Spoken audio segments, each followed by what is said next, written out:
বাজারের সন্দেশ খেতে ভালো লাগে? তাহলে আজ ঘরেই বানিয়ে দেখুন আম আর ছানার এমন এক সন্দেশ যার স্বাদ একবার মুখে লাগলে ভুলতে পারবেন না। প্রথমেই 2 লিটার দুধ দিয়ে টাটকা ছানা তৈরি করে নিব।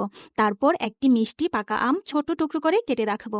এবার ছানার সঙ্গে এলাচ গুঁড়া, স্বাদ মতো অল্প চিনি, আম আর 2 টেবিল চামচ গুঁড়া দুধ দিয়ে খুব আলতো করে মিশিয়ে নিব। বেশি মাখানো যাবে না, তাহলে ছানার সুন্দর দানাদার টেক্সচারটা নষ্ট হয়ে যাবে। আমি এখানে প্রায় 1/4 কাপের মতো চিনি ব্যবহার করেছি। এবার চুলায় ছানা আর আমের মিশ্রণটি দিয়ে মাঝারি আঁচে নাড়াতে থাকবো। আমি এখানে 1 চিমটি জাফরান ব্যবহার করেছি। এটা পুরাই অপশনাল, আপনাদের থাকলে দিবেন, না থাকলে না দিলেও চলবে। তবে জাফরান দিলে এর যে একটা সুগন্ধ ওটা খুবই ভালো লাগে, কালারটাও অনেক সুন্দর হয়।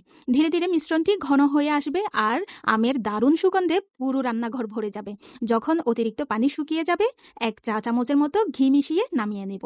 একটি সমান পাত্রে ঢেলে ঠান্ডা করে তারপর ফ্রিজে রেখে দিব ভালোভাবে সেট হতে। সেট হয়ে গেলে পছন্দ মতো শেপে কেটে নিলেই দেখুন কি দারুণ নরম, মোলায়েম আর লোভনীয় ম্যাঙ্গো সন্দেশ হয়েছে। এই মৌসুমে এমন সহজ আর সুস্বাদু একটি মিষ্টি অবশ্যই একবার বানিয়ে দেখবেন।